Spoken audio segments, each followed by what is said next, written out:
Hello, happy Founders Day to all our dedicated viewers. Thank you very much for joining us here on News that's coming up in the next 60 minutes. Police interrogate main suspect involved in the murder of the 90-year-old Ekuadente after her arrest at a hideout at Yeji. We're live with our correspondent for the very latest on this. Also, final year student of Chenebua Kodria Senior High School threatened to boycott ongoing West African Senior Secondary Certificate examination for Monday's paper being too strictly supervised. We'll be live in the school. And in sports, it is decision time as Ghana football await a landmark court of arbitration for sports ruling that could end the 10-month Keto administration. And later in business, Parliament approves host country agreement between Ghana and African Union for the African Continental Free Trade Area. We have details of all these stories and more in the next 60 minutes. Please stay with us.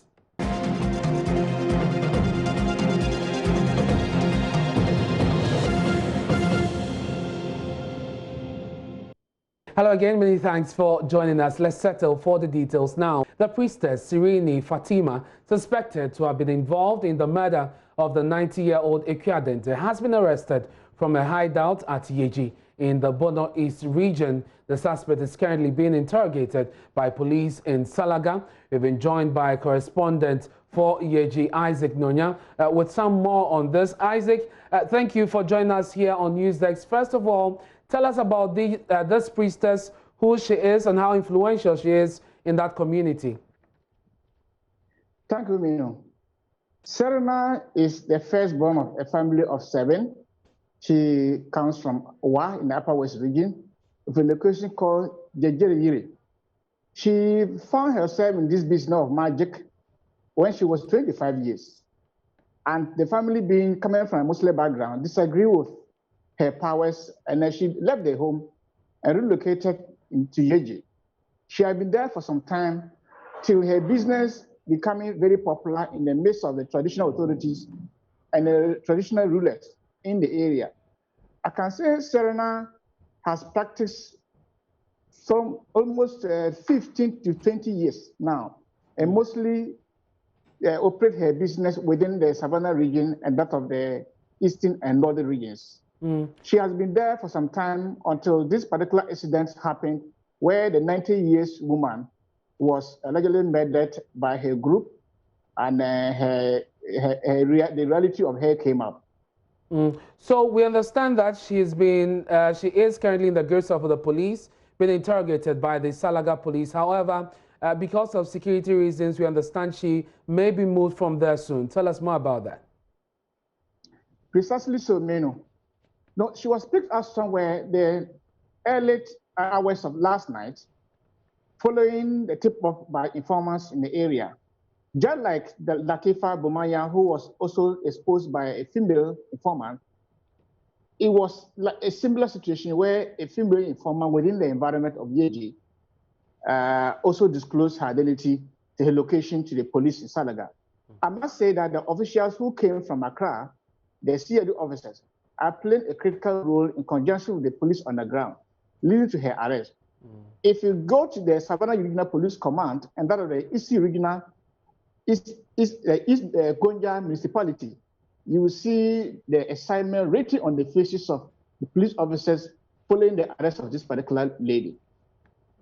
And how are we understand that residents have also besieged the Salaga police station, for which reason she may be moved to Damango. Precisely so. Prior to her arrival at Salaga, the information already gotten to residents that Serena was arrested from her hideout in Yeji. Actually, Yeji, a suburb of Yeji. And those who moved there, as I said, just like yesterday at the Bole Magistrate Court, many of the people who were there were women, aged, and the young ones, just to have a glance of Serena, who they claim was very powerful. She is currently being transported to Damango at the regional command, where she will be kept till she's interrogated and sent to court. And for the people who have thronged the Salaga police station, what is their interest? Are these people who have been affected by her work in some way, or these are people who just simply want to see who this woman is, or that they also want to exert their pound of flesh in relation to this issue? It's a mixture of feelings there. Curiosity, anger, and emotions among the people in Salaga. Some heard of the incident, they have not seen her, and those who were there definitely will also want to confirm whether this was the powerful lady who they saw and now being arrested by the police. Remember, there were rumors that being a magician or priestess, she was invisible and could not be arrested. So they want to confirm whether such powers following her have deserted her and she has been arrested or not. So that's what they are there. The anger also in the midst of people who have gone there is that if this woman was allowed to defend herself, she could not have, maybe it would have ended where she is now. And since you say that her family are not really excited about the work she does, have you been able to get some reaction from them following her disappearance and then now her arrest? The rumors is that two of her family members reside in Bole, the Savannah region. So when we got to the court yesterday, we were trying our best to be able to locate this family member to see whether they will comment on the matter or not. Came across an elderly woman that we suspected was the auntie.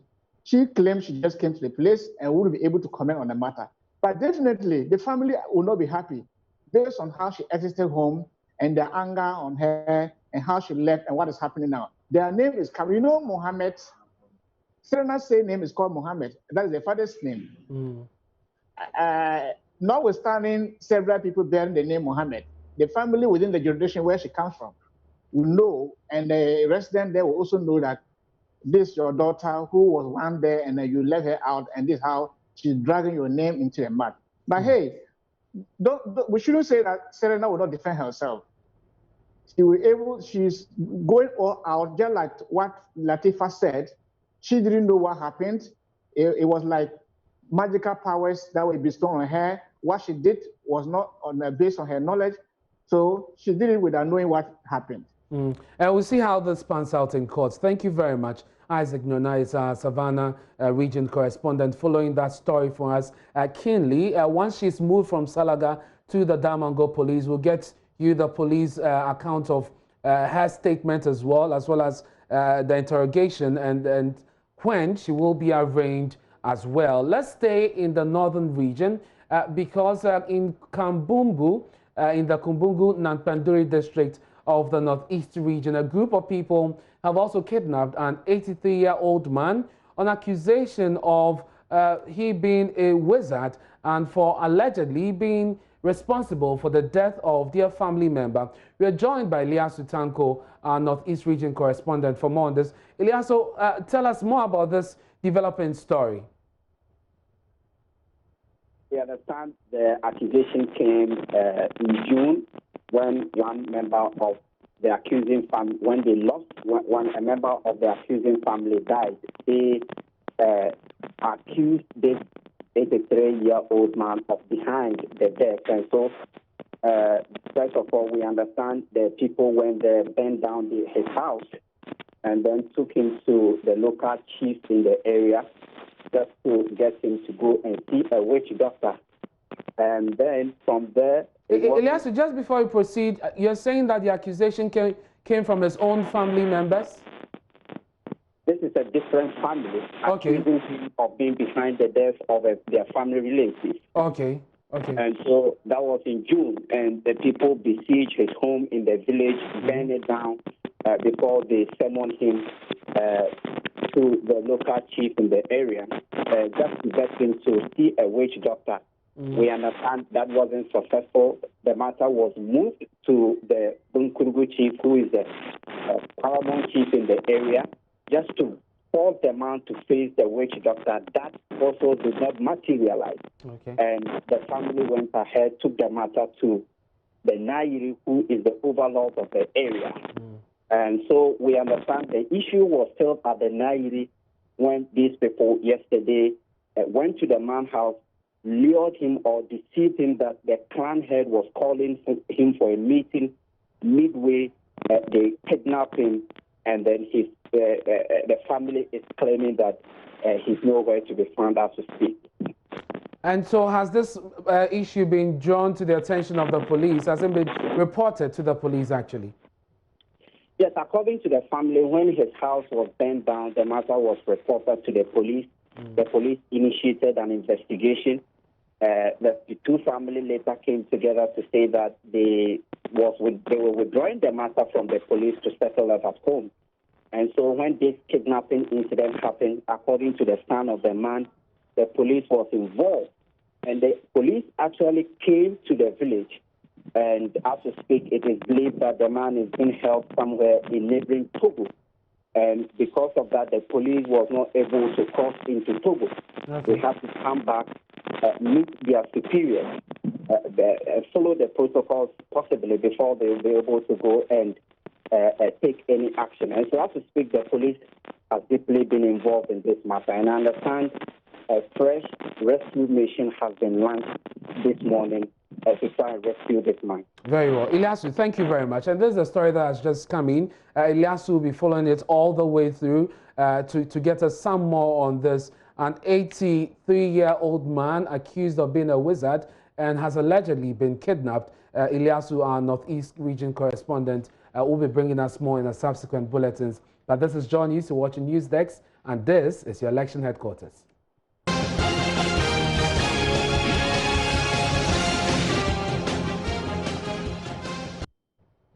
Now, a youth group affiliated to the governing New Patriotic Party, that's a coalition of concerned NPP, have given the national executive of the party a one-week ultimatum to reverse the suspension of the Upper West Regional Youth Organizer of the party, John Bosco Luritia, or they will resort to all legal means to reinstate him. Now, John Bosco Luritia was suspended by the Regional Executive Committee of the party for allegedly misconducting himself and for also incompetence. The coalition accused the party's regional chairman of his unquenchable desire to pursue his personal ego by suspending any member of the party or any member of the executive who do not agree with him. JoyNews' Upper West correspondent Rafiq Salam attended the news conference and filed this report. The Upper West Regional Secretariat of the MPP, in a letter dated July 31 and signed by the party's regional chairman, S.B. Kangbare, suspended the regional youth organizer of the MPP, John Bosco Luritia, for alleged misconduct and incompetence on his part in relation to official duties. A youth group within the MPP in the Upper West region, coalition of concerned youth of MPP, is however unhappy with the decision of the party's regional chair, expressing their disgust and revulsion for what they called the unacceptable character of S.B. Kangbare and a few of his inward-looking executives who they claimed are well-bent to reverse the positive gains the MPP has made in the Upper West region. Suleiman Bako speaks for the coalition of concerned youth of the MPP in the Upper West region. Chairman S.B. Kangbare has become the pivot of a deliberate political machine set up by unseen hands to expel many hard-working patriots who have toiled assiduously to bring the party to its feet in the Upper West region.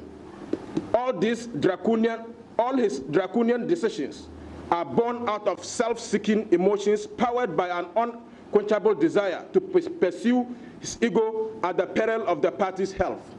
SB has vowed to suspend any party executive or member who doesn't agree with him personally. Following to this, he suspended the Nadoli Kaleo constituency chairman in less than 1 year in office. Again, suspended 5 regional communication team members, and the latest is the regional youth organizer.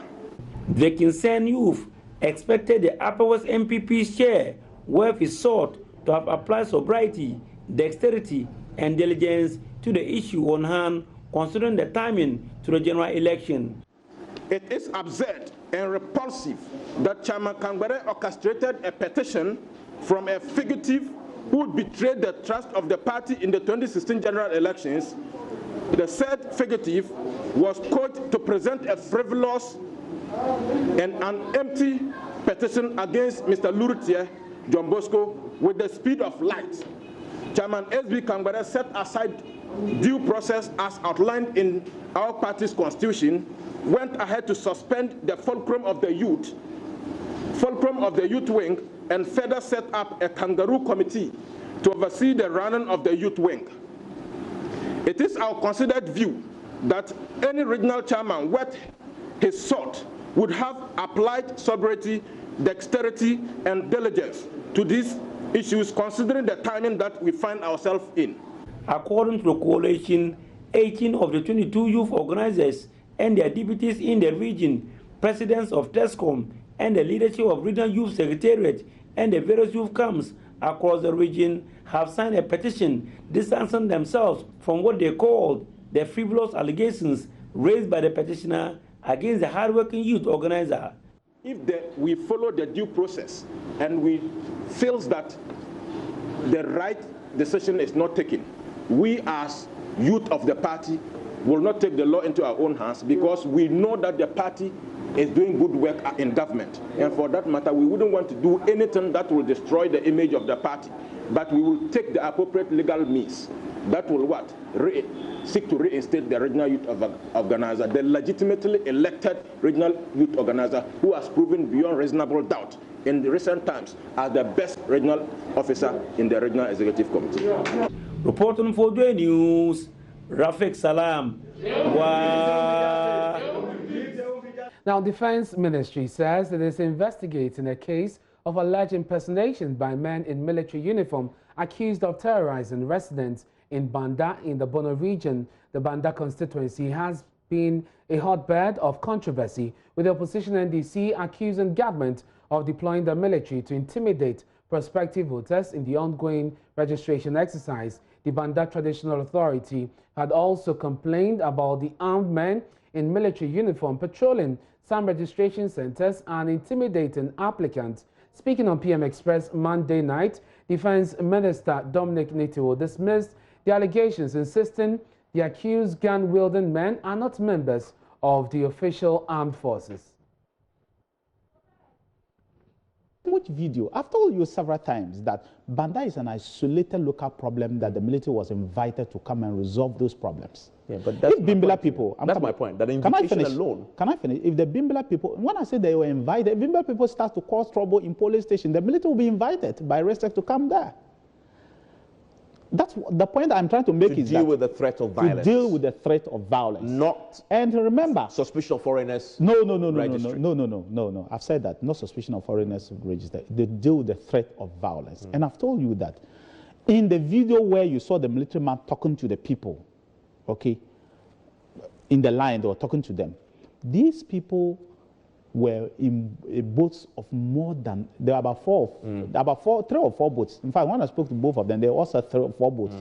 And they all said that another set of people had massed up to prevent them from coming because they believe they're coming to register. They believe, no, which is what I'm coming. They believe they were foreigners. Those who were bringing them said that they were not foreigners. And the people said they will not allow. The military had to step in to say, no, it's not your duty to block the people. Let them come in. It's our duty. To stop terrorists is our duty. If they are Ghanaians, they will be allowed to register. You have no business coming to block them because you have agreed that you cannot physically prevent somebody. That's all I keep saying to you. That when you invite the military by your actions, you should not expect that everything will be the way you and me would enjoy our freedom here. Some little discomfort will have to be around you. It's not the same thing. Because Banda is a different ballgame altogether. Because somebody died. And the possibility of reprisal attacks was there. So RESEC deployed the military to bring peace and security to the area. You and me would have been accusing the military of not doing their work if there was gunfire in Banda. God forbid if there's gunfire today. These same young men and women that we are trying to bastardize, the former president is trying to bastardize, would have been asked to go and prevent it. God forbid, maybe one could have died. You don't never know. So the best thing for them to do is to prevent it. If we cannot praise them for what they are doing, we should not bastardize them. We should not set the public against them. And I'm sad that this is the third time that the former president is setting the public against the military. He was just commanded. You think that's what he was doing? I think so.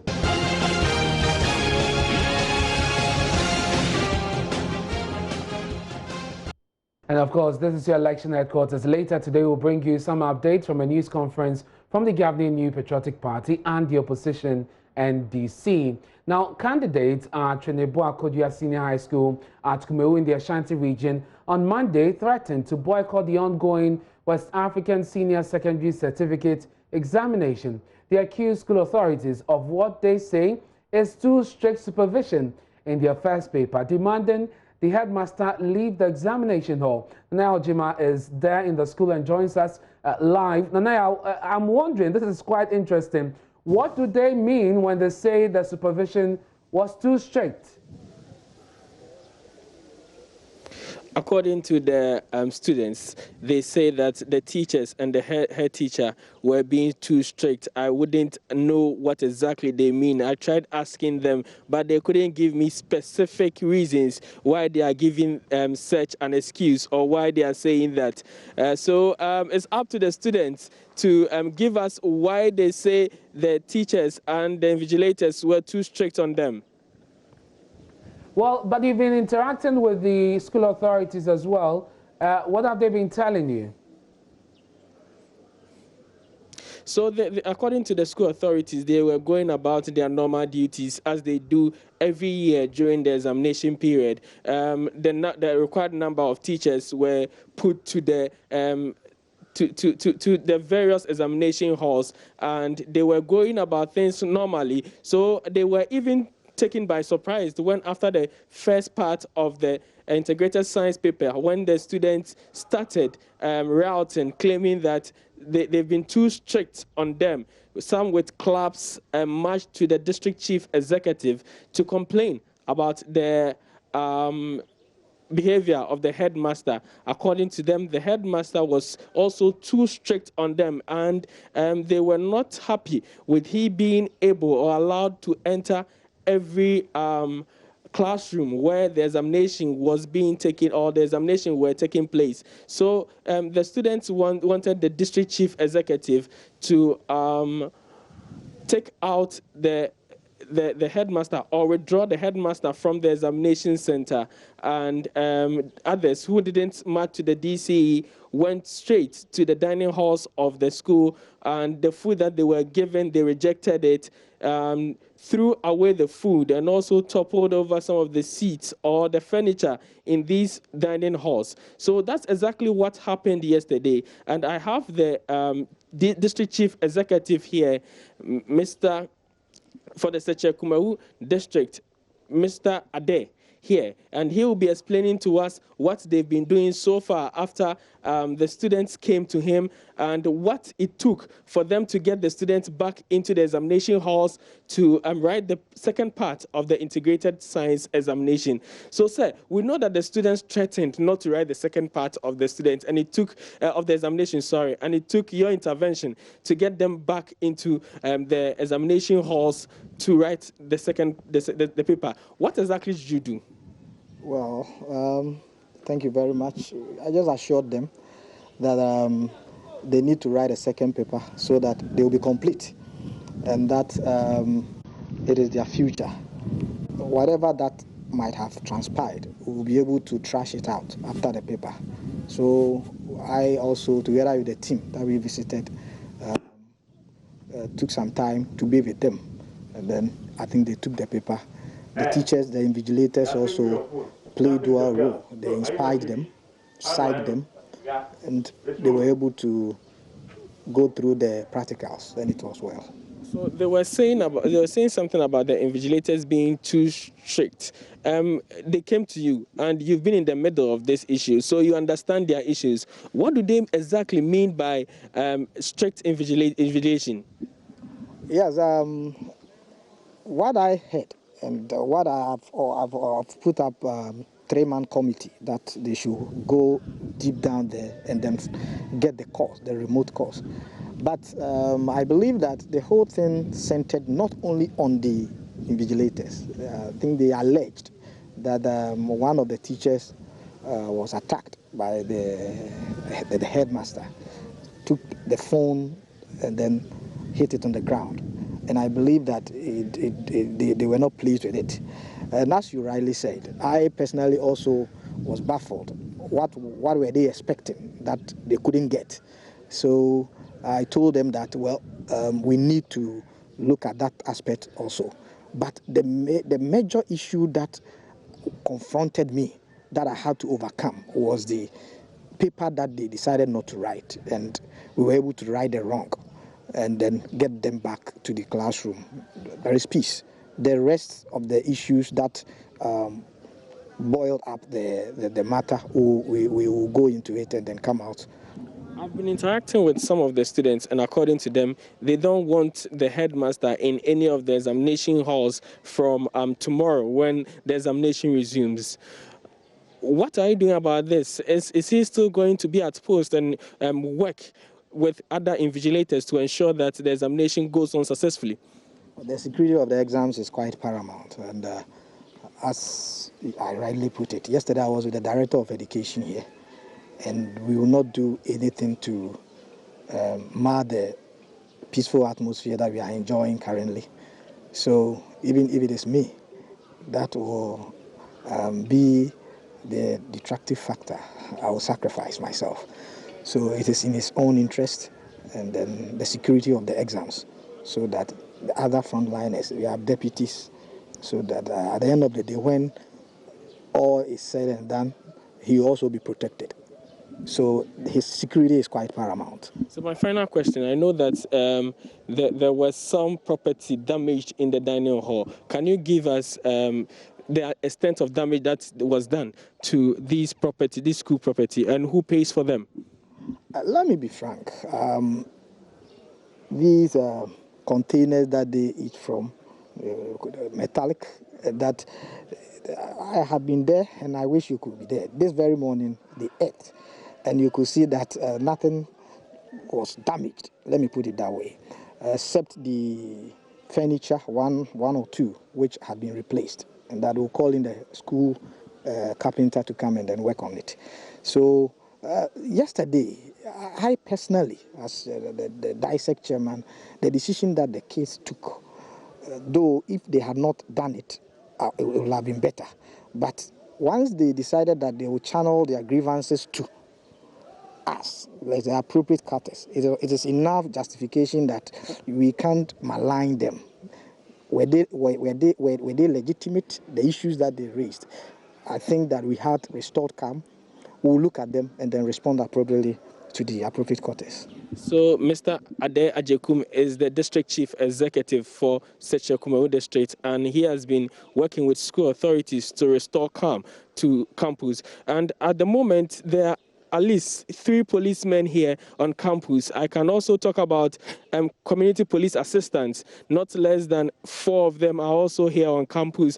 At the school gate, security there has been tightened. There are some security police assistants who are also there helping the school security to man the gates and also ensure that there's calm on campus. At the moment, I can say there's a lot of calm on campus. At least the students, most of them are all in their rooms, or the few who are writing tomorrow are in the classrooms trying to revise their notes and get back to the examination halls for the papers that will go on tomorrow. I know that some are writing letter works tomorrow morning, and they are in high spirits of writing the paper tomorrow.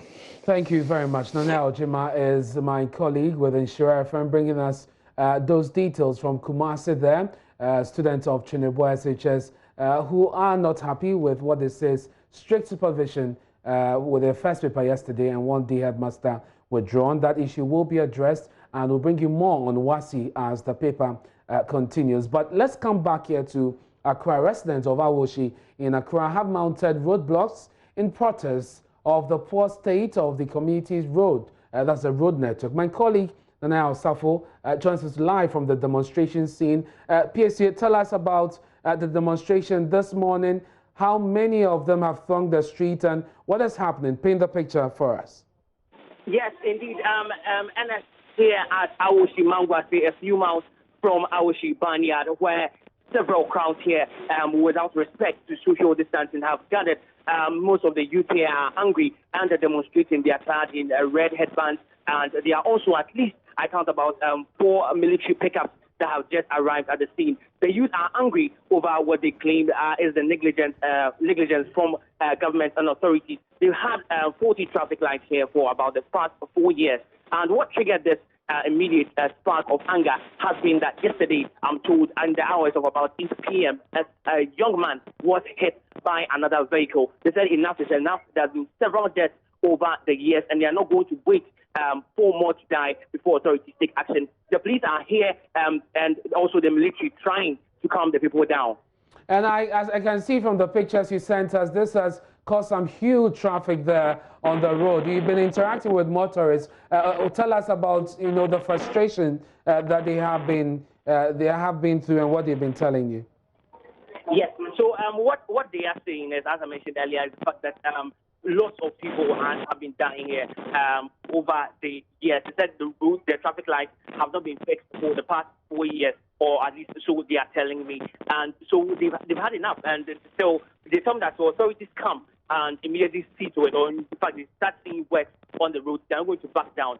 The military are here trying to ensure that they do calm down and that order is restored. But more cars, initially we saw about 2 military vehicles, 2 more arrived, and it seems even more will be arriving very soon. And so from what I understand, it's not just a matter of the pothole-riddled road, but also the absence of traffic lights and, if you want, street lights on that particular stretch. Indeed. The immediate cause of this is the traffic lights. I'm standing under a few of them at the moment. The ones that are supposed to about 4 or around about 8 of them that are just for those leaving AWOSHIE and those coming into AWOSHIE Mangwase, a few miles from Barnyard, as I related earlier. Because you said there are more troops being deployed to the place, military people, how violent is this demonstration? Well, so far it has been peaceful, but then there's been some there's been noise and roaring from the crowd, especially as they see more military arrive. You see people shouting "Yempene, Yempene," all those kind of details, meaning we won't allow in our native Dakan language. So far, the police are also trying to calm down so that for the vehicles that are heading in from beyond the Mangwase to other areas can have the passage, because the roads have been blocked. Thank you very much. PSC in our service, my colleague, he is at AWOSHIE, where the residents there are demonstrating, protesting the bad nature of their roads, plus the absence of traffic lights, functioning traffic lights and street lights as well. We'll be bringing you more in our subsequent bulletins.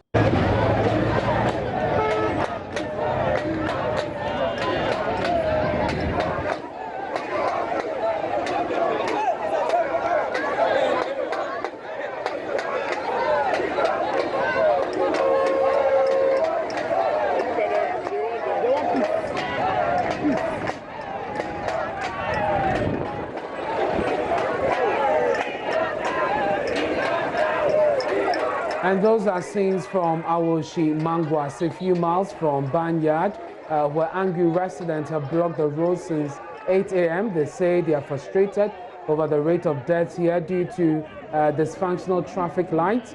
They also claim the traffic lights have been so for the past 3 months not functioning, and they have had enough of the situation. We have my colleague PSC Asafo there, who is monitoring this protest and will bring us more in our subsequent bulletins. Well, he joins us on the phone again with an update. PSA, you spoke about some military deployment there. What is the situation now? Yes, indeed. As of now, the roads have been cleared with the protesters being relegated to the end of the freeway lane. As I speak to you, vehicles are moving in and out of AWOSHIE Mangwase with heavy military and police presence. As I mentioned earlier, they are holding their weapons actively, and in fact they've been successful in relegating them to the other end. The protesters are not happy about it. There are still members among the crowd though, but for now the vehicles are passing here smoothly. Does it mean the protest has ended outright? Well, for now, as I said, the protesters are still murmuring. It's yet to be seen whether or not they will bring it to an end. Meanwhile, though, I have a resident here who has been watching the entire process, and in fact, as a witness here, he can tell us more. Hello, sir, and good morning. Good morning. Morning. So, I had for the program I want to say, the traffic, you know, I say 4 years. Yeah, brother. The from Johnson. 4 years, you know, traffic, you know, I buy my tax 1 week in it, cap when you pass the rate. Women are dead. And I agree on the kind of ball. Demonstration here and I get on. 1 week now, I buy 1 week. Yeah. 1 week. 1 week. First commander, and I catch it there, or yeah, buying. Into your no over catching 1 week. Into 1 week now, I catch it 1 week in the no, my any idea, the very statement. Oh, it's one block. The captain to go speed. So he said he's a resident here and that they've been assured after the proceedings here that they would that's by the police head here. We haven't gotten to speak to the police head here because they are very busy with the situation as of now. But we'll bring more details for our listeners and our viewers. He said they've been assured by the security services that within 1 week there will be work beginning on the faulty traffic lights, and that's what they are waiting for as of now. If within 1 week it's not done, they are going to come together and find a way to work on the pavement if the government allows it or not. PSA, thank you very much for that update. That's my colleague PSA Nayasa for bringing us update on a demonstration by residents at AWOSHIE here in Accra. They are unhappy with the state of their roads, the traffic light especially, which they say the dysfunction nature of it led to the death of a boy yesterday, and the police is coming to calm the situation down. Away from that, the foundation and the direction of the Ghana Football Association could be shaken as the Court of Arbitration for Sport is set to rule today on a landmark case involving Wilfred Osei Kweku Palmer and the Ghana Football Association after 10 months litigation over his disqualification from the FA presidency. Osei Kweku, who is the president of the Ghanaian second-tier Tema Youth, dragged the now defunct Normalization Committee to the Global Tribunal over his unfair and biased disqualification from the Ghana FA presidential race back in October 2019. Let's go live now and speak to George Addo Jr. of Joy Sports for more on this. George, just a little background for people who have not been following this. What is the case of Palmer? Well, he's not excited and he was not happy because the point with which he was disqualified, he had problems with it. He was disqualified from the 2019 Ghana Football Association elections on the grounds of integrity, and he's been worried about this and filed up to the Court of Arbitration for Sport so that he could get a few reliefs on this. We know that on the 15th of July, he was supposed to get a bit of analysis from the Court of Arbitration for Sports, get a ruling, but that was postponed to the 4th of August today. And as I speak to you, I'm very, very sure tension fills the air because both camps are not too sure what's coming through. We were expecting to hear from the Court of Arbitration for Sport as early as 9 a.m. We have still not had any information yet. We're still waiting on as the rules are. I'm very sure the lawyers will get hold of the decision before CAS will decide to publish that on their website. So we're just waiting and keeping close tabs on all that's happening. But there are a couple of possible scenarios that we're looking at and we've been talking about. For those of you who are following this coverage, remember that we are giving you heavy updates on our Twitter handle at JoySportsGH, on Instagram at JoySportsGH as well, on myjoyonline.com. We have updates for you. And of course, on JoyNews and all multimedia platforms, we are definitely going to be bringing you everything that you need in understanding all of this. So, you know, in the lead up to the 2019 Ghana Football Association elections, after, you know, the investigative piece by Anas Oremeyaw Anas did halt Ghana football, Wilfred Osei Kweku Palmer, the owner of Tema Youth, was disqualified on the grounds of integrity by the elections committee. He was not excited about that and decided to press the case. He wasn't part of the election, which ended up with Ketu Kweku, now the Ghana Football Association president, winning. His case has been running for long, but he's been saying that the grounds on which he was disqualified did not make sense. Because we are waiting for the verdict, I don't want to go too much into the nitty-gritties, but I can tell you that there were 3 pointers, 4 pointers that he did indicate that the election committee were unfair to him. That is what the Court of Arbitration for Sport has had a look at, and very soon will be telling us the verdict. It's interesting because but George, just before you proceed, George, George, if you can hear me, he already made the case, and this is public information. As far as the accusations of he not paying some monies to the FA is concerned, he made the case in his submission to the arbitration. And so, if you just want to brief us on that, he has denied the accusation of not being a man of integrity. He says the case being made by the FA is not exactly so. What did he tell the arbitration? If you can just fill us in on that. Oh, let's make the point. Now, it was all about a transfer of a player, and in the rules of the association, you are supposed to pay 10% to the Ghana Football Association.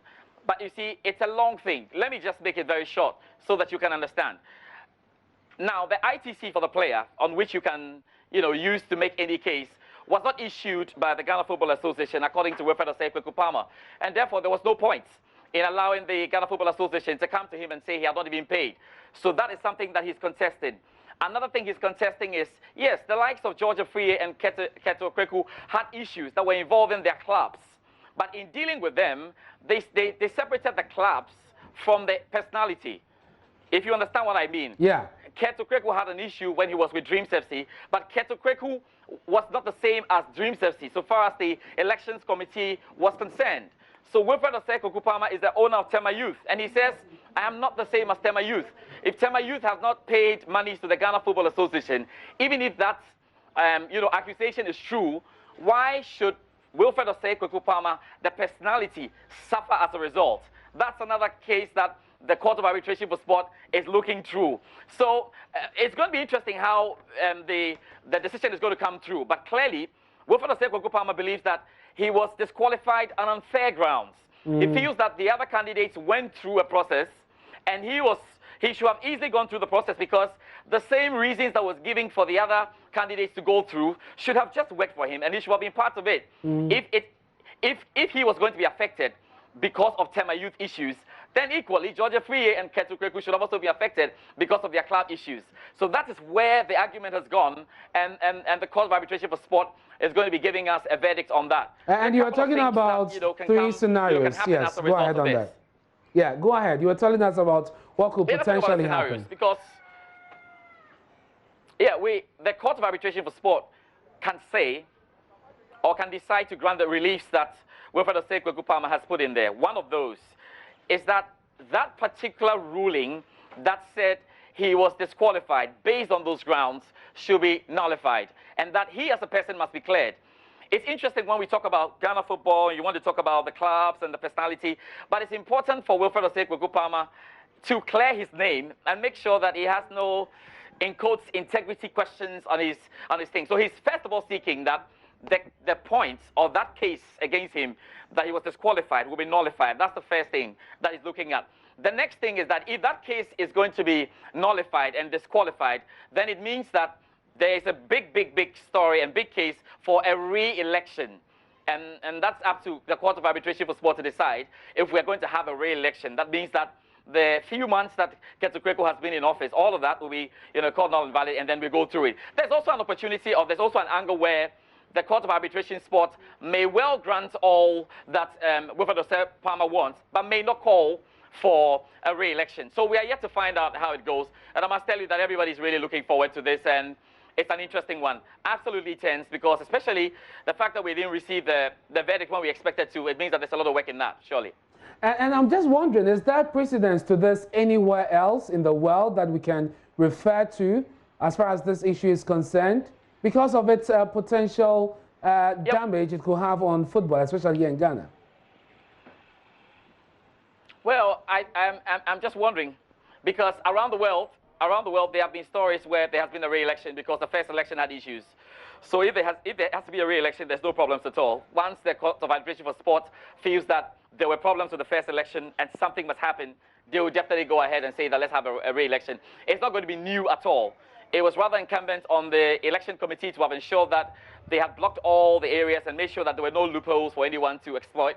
So once the Court of Arbitration for Sport understands that there's a problem and comes out to say that there has to be a re-election, it will just go through. There are no problems at all. All they'll have to do is reorganize, have an election, and then we'll go through that. No problems with that at all. I'm sure both parties, and especially from Ketu Kweku, the president of the Ghana Football Association, he has indicated over and over again about this case that he's ready for any decision from the Court of Arbitration for Sport. And once they come through that and they have to re-elect, then we'll go straight and have the re-election. Everybody gets back into it and gets to do the campaigning, and then all that comes true. So that's not a problem at all. And we have seen it happen before. It can happen again to Ghana football, and we should be ready to just face whatever comes right in there. George, thank you very much. And we're counting on Joy Sports to bring us up to speed on this landmark decision by the Court of Arbitration for Sports on this very issue right here in Ghana. It's very crucial for football here in Ghana. You're watching News Text with me and Asmin. We're taking a break. When we return, Parliament has given approval for the host country agreement between Ghana for the host of the Continental Free Trade Area Secretariat. To bring you details in business with Sandra Esenam Apen.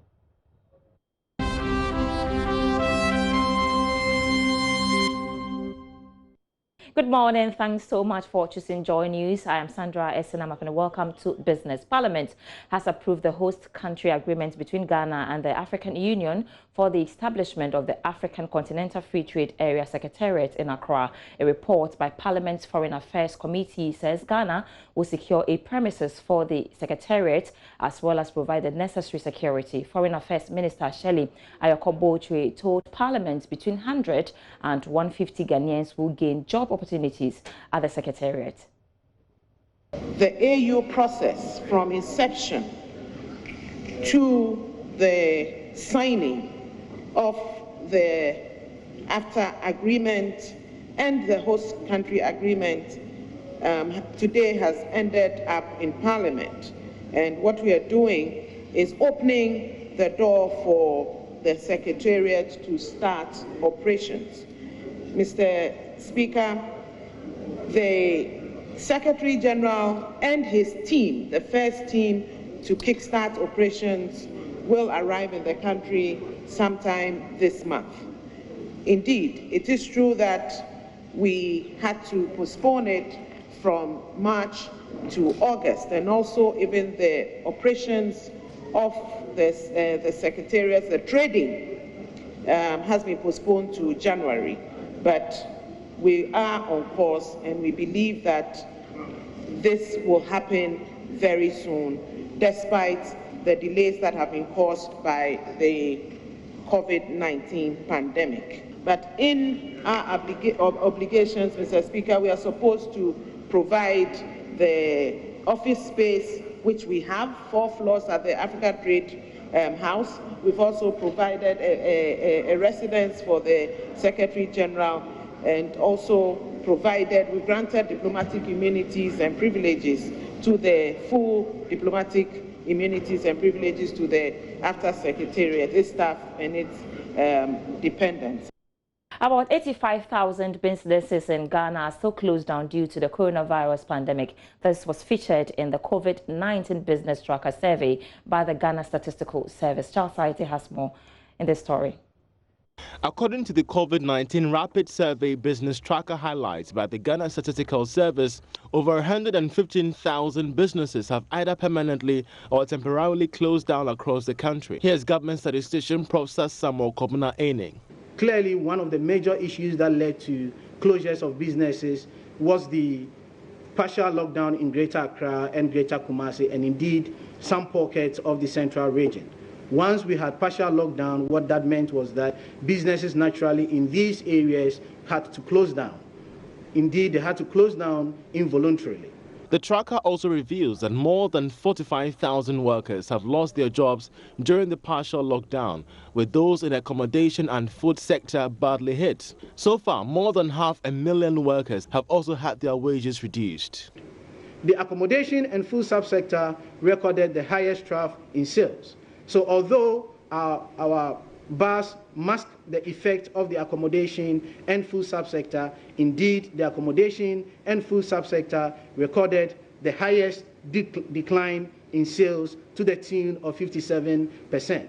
Despite some respite granted businesses by government with the 600 million stimulus package, close to 131,000 businesses revealed that they still had challenges accessing finance, with over 60% calling for subsidized interest rates. And that'll be all for business this morning. Thanks so much for watching, and keep watching Joy News.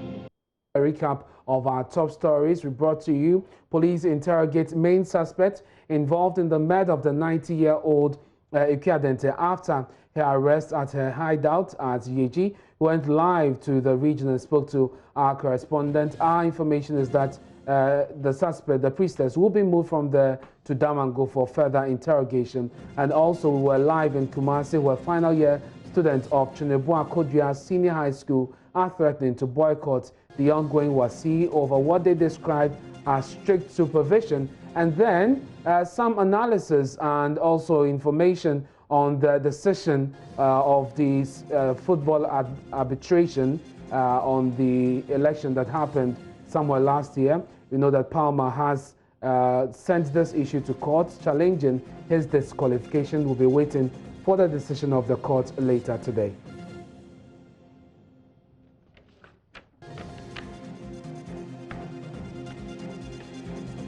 That's more news when I log on to myjoyonline.com. We are back at midday with more stories. Stay with us.